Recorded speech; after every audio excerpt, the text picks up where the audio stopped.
This video will explain how to buy Bitcoin from exchanges, ATMs, and in person, and give the pros and cons of each of those methods. Of course, once you buy Bitcoin, you need a place to securely store it.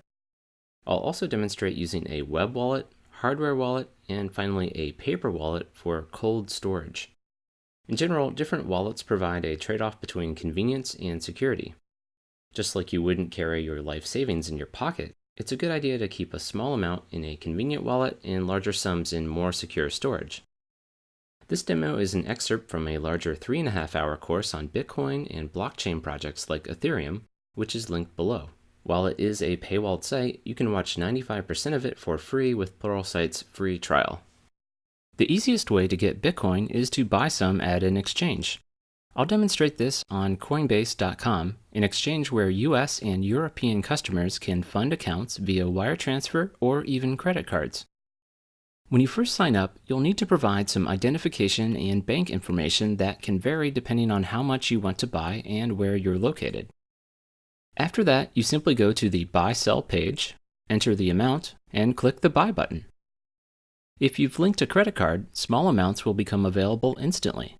If not, the time largely depends on how long it takes the bank to send funds, which with the US ACH system is 3 to 5 business days. Coinbase charges a 1% fee for the exchange. A small note about privacy and exchanges. In the US, companies that transmit money are required to comply with a number of laws to prevent terrorism financing, fraud, and money laundering. These laws require exchanges to know their customers and monitor transactions for any risky behavior. So while sending and receiving Bitcoin can be done relatively anonymously, exchanging it with fiat currency usually requires revealing identity. While exchanges are typically the most convenient and cheapest way to buy Bitcoins, you can also get Bitcoin at some Bitcoin ATMs and in person-to-person exchanges. There are several ATM directories online, including one at the Bitcoin news site CoinDesk and CoinATMRadar.com. These maps give you details about the cost, limits, and which direction the ATM operates.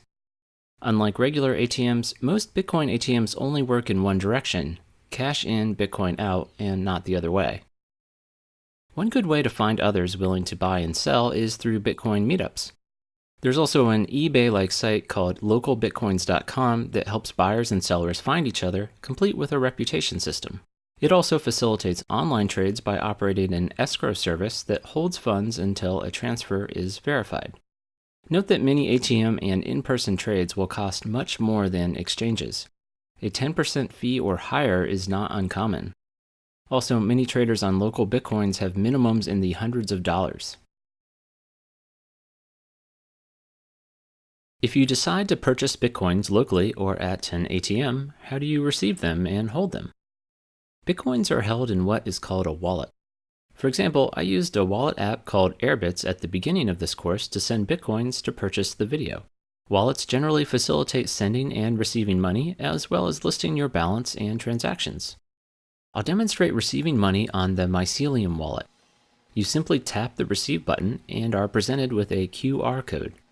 You can show this to another person that has a phone-based wallet to scan or at an ATM to scan. You can also copy and paste the Bitcoin address shown here and send that in an email. The QR codes from this wallet also allow you to include a request amount. When the code is scanned, the other wallet will auto-fill in the amount.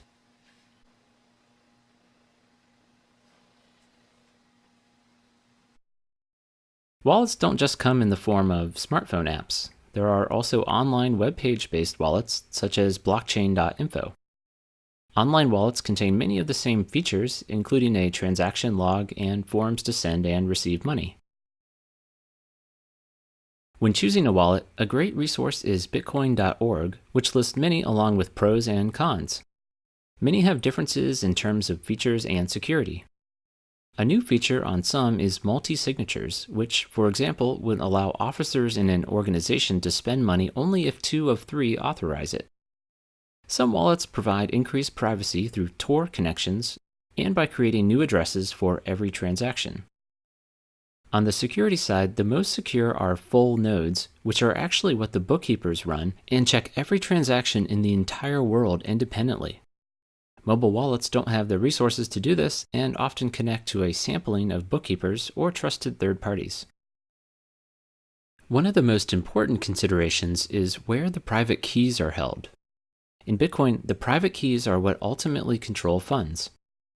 The term private key comes from public key cryptography, the encryption scheme behind the digital signatures that protect individual accounts. Unlike the password to your bank account, if the private keys to your Bitcoin wallet are lost, there is no way to access your funds. People often use the phrase, "be your own bank" with Bitcoin, and this is because you and you alone hold access to your funds. Many wallets like Mycelium, Airbitz, and Blockchain.info advertise as never having access to the private key. This is good in that there's no way they can steal your funds. However, it also means if you lose your password to the apps and don't have a backup, your funds will be irrevocably lost. That money will effectively be erased from the world. Coinbase, the exchange where I showed purchasing Bitcoin, also has an online wallet. Unlike the other wallets I just mentioned, Coinbase does control the private keys of any Bitcoin balance it shows. While this would allow Coinbase to abscond with your funds and face legal consequences, it also makes it less likely that you would lose your money due to user error.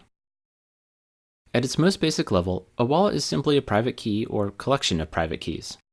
You can generate a paper wallet that is simply a private key and its associated Bitcoin address at bitcoinpaperwallet.com or bitaddress.org. I move my mouse around to generate a random number, and then client-side code generates a Bitcoin address and corresponding private key. I like showing a paper wallet because it will hopefully clarify just what it means to hold Bitcoin. If I send funds to this Bitcoin address, the bookkeepers in the network will update their ledger to show that amount for that Bitcoin address or account. Then only a person that knows the corresponding private key will be able to create an authorized request to move that balance to someone else. So we see that holding Bitcoin really means holding a private key or password to enable transferring those coins. For storing large amounts of Bitcoin, it's recommended that you use cold storage, which means sending Bitcoin to an address that never touched the internet. The paper wallet site I just showed recommends you download the site's HTML code, transfer it to a computer not on the internet, and then generate the address there to avoid any risk of the private key being stolen. There are also hardware-based wallets like Ledger and Trezor that help to shield private keys from the internet. These wallets sign transactions internally without ever exposing a private key to the internet. I'll demonstrate Trezor briefly. I'm using it with a desktop software wallet called Electrum. I first create a transaction in Electrum by entering a receiving address and amount. I then plug in the Trezor and enter a PIN using a combination of a blank keypad on my monitor and the Trezor's display. This is so a virus recording my screen can't learn my PIN. Both Trezor and Ledger are designed to be secure even if using an infected computer. Finally, I confirm the receiving address on the Trezor, it signs the transaction, and sends it back to the computer, which then broadcasts it to the Bitcoin network. Whatever wallet you use, it's important to make backups, especially if using a wallet whose developer or company does not have access to the private keys. A backup can take the form of a file that's encrypted with a password, or in the case of Mycelium, a list of 12 to 24 random words. The wallet app can reconstruct the private keys and addresses just from these words. If you memorize these words, you now have what's called a brain wallet. It's a somewhat astonishing idea. Millions of dollars could be held in a memory and nowhere else.